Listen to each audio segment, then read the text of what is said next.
Do you know who Tyreek Hill has the most career catches against?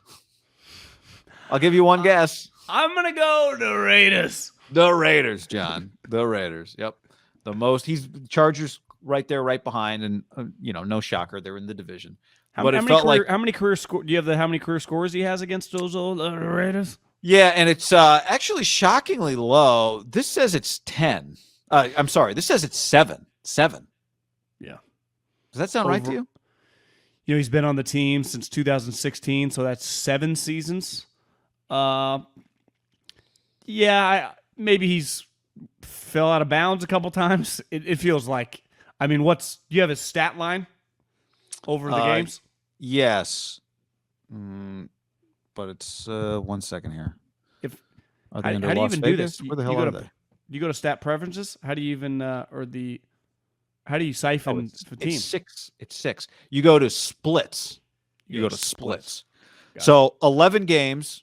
He was 9-2 against the Raiders. He was 11-0 against the Broncos. He was 9-2 against the Raiders. 54 catches in 11 games for 794 yards and 6 touchdowns. Does he fare better against some of the other teams?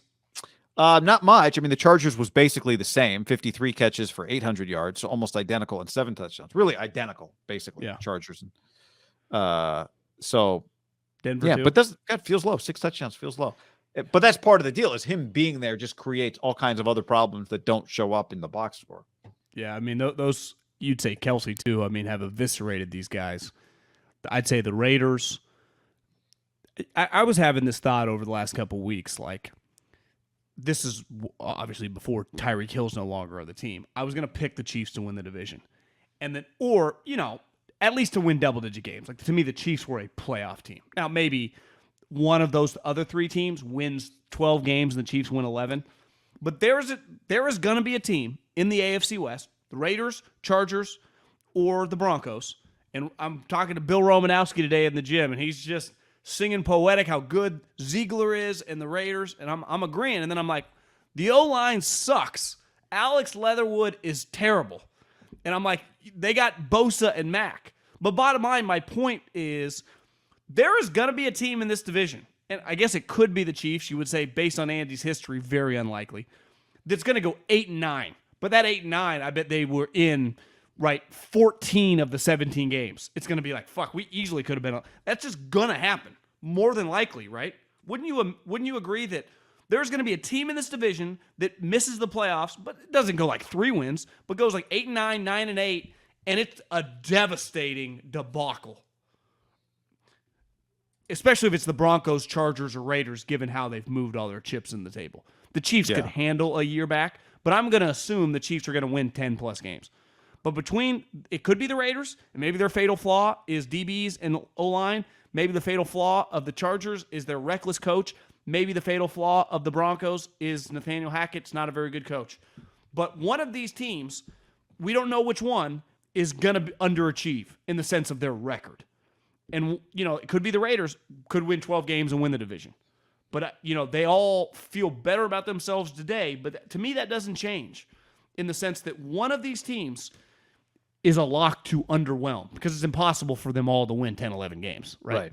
Yeah. We've seen that. But, I mean, I think... Even look at the NFC West this year, which I think on paper was the best division, one we thought we'd ever seen. 3 double-digit win teams, and the Niners, had to barely leap over the line to get there.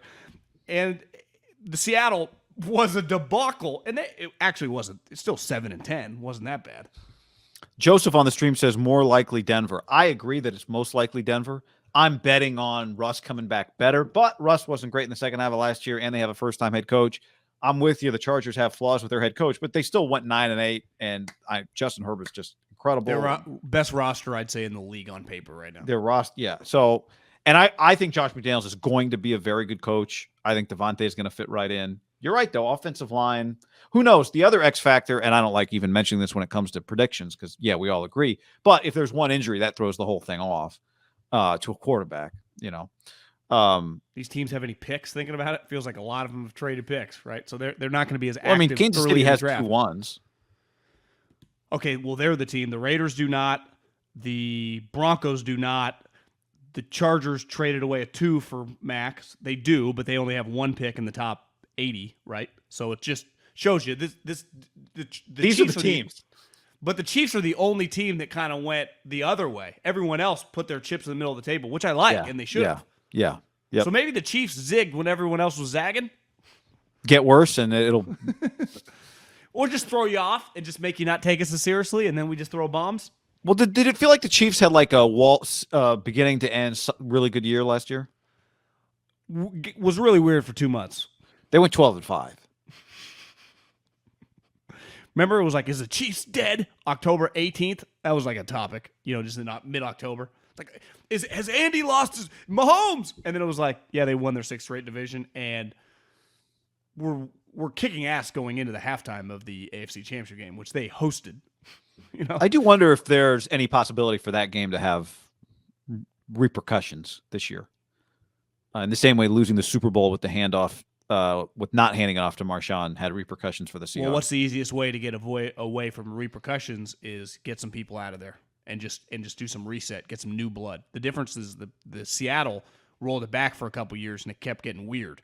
So he just removed a guy that could get Andy just tells Mahomes, you made the right throw. It was Tyreek's fault that Eli Apple tackled him at the 1-yard line. No, but I just think anytime you remove someone, you just create, like you said, what Matt Ryan said, every emotion, urgency, excitement, energy. Like I think Patrick goes, God, I got a little more pressure on me this year. Like it's because you would say even more than Kelsey, it was just, oh, there goes Patrick throwing it 80 yards, and who would it be? Little 10 zigging around. He'd come under it like this, and it'd be against the Broncos, it'd be against the Chargers, and it'd be against the Raiders.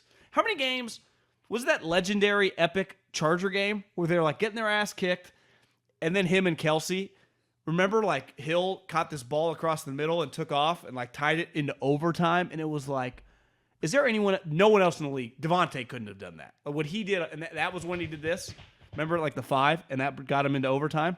And then Kelsey won it. And then Kelsey won it. Like that is, when those 3 were on, it was like having Steph Curry, Klay Thompson, and Kevin Durant. It's like when they want to flip the switch, there is not in this league with these rules, right? And maybe Andy goes, well, these rules are still going to be in my advantage. I fucking pivoted from Terrell Owens, and I ended up a couple years later with Jeremy Maclin and Deshaun Jackson. And then I came here, and a couple years later, I got Travis Kelce and Tyreek Hill. Like, I know what I'm doing. Well, I mean, yeah, the guy has a track record. Tyreek Hill might be one of a kind, but he's not the only great receiver Andy Reid's ever coached or ever will. But not even just coach, right? Found in the later rounds. Yeah. Maybe they got another one this year. Of all the guys I just listed, Maclin is the worst of the group, but he was the only first-round pick. Michael says, Josh Daniels' offense and Derek Carr's release, you don't need a great O-line. You don't need a great O-line. You need a good O-line, though. I think in general, run the football, keep defenses honest. Having a good offensive line, like, you don't need to have 5 Anthony Munozes, but you cannot have Alex Leatherwood, like, getting spun like a... How many like, slow-motion clips on social media would be like, Alex Leatherwood is over there, and Derek's like getting destroyed by defensive linemen. Now, Josh McDaniels, they were asked about Leatherwood at the Combine, and the verbiage they used around him were like, oh, they hate this guy. Yeah. He was low on the old Patriot board, I'll bet. If I told you that Leatherwood was not on the Patriot board, would you believe that? Because they don't put everyone on the board. They have a smaller board, the only guys that they would draft. So it's and he's a Saban guy, right? Bill. So they would know if they shouldn't have him on the board. Yeah. He did start for Saban for years. Are we sure he's starting for the Raiders this year? I would bet against it. Yeah, okay. We're on the same page. JB says Raiders have to draft O-line or linebacker. But but part of it, guy, is when you're trying to come in and win, it was easy for John Lynch and Kyle Shanahan to show up. Team sucked. It was like no one had any expectations. Remember that first year, like the pride and joy of the free agency class was Juszczyk, who was sweet, even sweeter than advertised, is still here. But the rest of them were just like random guys. They got to just blow it up. A lot of times when you come in like Patton and Hackett, or Harbaugh, like you want to take some of the good players and hopefully some of the previous draft picks and use them because you're trying, you're not trying to like reset and start over. Like ultimately, they would love for Leatherwood. I guess it's in their best interest to like, does this guy have anything? Because he is just on the team under contract at a cheap number, right? So they will try, but they will throw him to the wolves faster in the sense of like they're not going to force it too long. But it's incumbent upon them if they're going to be the best to like try to make it work, right? See if he has anything. Yeah, I mean, you need backup offensive linemen, right? Yeah. But it's also an easy one if you think he's a liability or you don't like him. Wasn't our guy, not our problem. We're moving on. Yeah. This train's going 100 miles an hour. Let's, it's not just about signing Davante. It's about not nursing guys who need their hand held if you don't think they're good enough and they're not your guy. If I tell you Alex Leatherwood's not on the team in a year, what's more likely? He's traded for like a 7th-round pick or they cut him? Cut. Why would you trade a 7th-round pick for him? Well, maybe a team had him like, a 3rd-round grade on him. You're just like, he's only been in the league 2 years. He's not very Get him expensive. with Chris Forrester? Yeah, I mean, Lakeland Tomlinson. I mean, offensive linemen do, teams take chances. Remember when Davis retired on Balky and they signed Jonathan Martin?